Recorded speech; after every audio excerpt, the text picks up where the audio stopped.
The Greedy Brownie. There was once a little brownie who lived in a hollow tree stump. He had been busy all the day playing pranks. His pranks had taken him far away from home to the house of a very important landowner.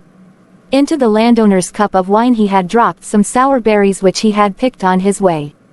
He also put thistles into his boots, so that when the landowner had put them on he had screamed out with pain. The brownie had been away all the day, so that when at last he turned to go back to his home he felt really very tired.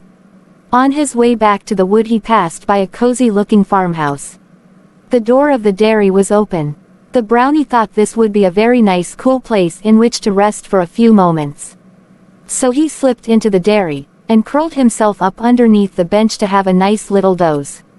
He was so weary that once he had fallen asleep he never woke up again until it was quite dark, when he was disturbed by two lassies girls who had come into the dairy. One was carrying a candle in her hand, and by its light the pair spotted a big bowl of cream on the shelf. The naughty girls thought that they would drink it for supper. They could only find one spoon on the shelf, so they decided they would each have a spoonful in turn. Lassie Jean took the bowl and carried it to a bench in the corner, and Lassie Meg followed it with the candle.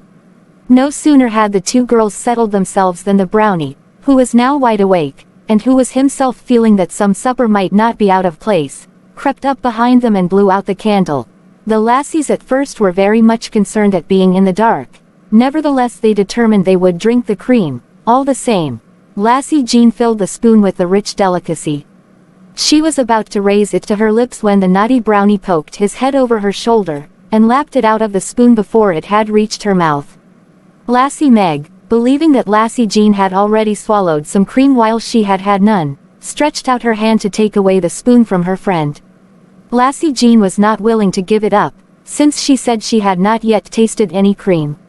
Lassie Meg was unwilling to believe her, for she declared she had heard her lapping the cream. Without waiting for Lassie Jean to explain, she snatched the spoon out of her friend's hand. She filled it with cream from the bowl, and was about to raise it to her lips when the brownie jumped from behind Lassie Jean, and settling himself behind Lassie Meg's shoulders, poked forward his head, and again lapped up the cream from out of the spoon. Lassie Jean in her turn snatched back the spoon from Lassie Meg. Thus they went on, for every time one or the other raised the spoonful of cream to her lips it was lapped up by the brownie. This continued until the bowl was emptied. The brownie was full of cream, but the poor lassies had not so much as tasted one drop, although each believed the other had drunk it all. The lassies were still quarreling when the door of the dairy was opened, and the farmer's wife entered, carrying a lighted candle in her hand. The moment that she did so the brownie hopped under the bench and the lassies looked up guiltily. The farmer's wife caught sight of the empty basin. She was very angry with them indeed. When they tried hastily to explain, each blaming the other, the farmer's wife would not listen, but only grew the more angry. She told them that, since they had supped so well, they should have none of the scones and eggs which she had prepared for the evening meal in the kitchen.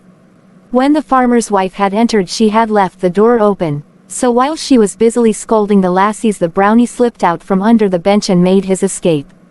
As he ran chuckling down the road, he could still hear her angry voice drowning the attempted explanations of the bewildered lassies. When the little fellow curled himself up some time later in the tree trunk he was still laughing.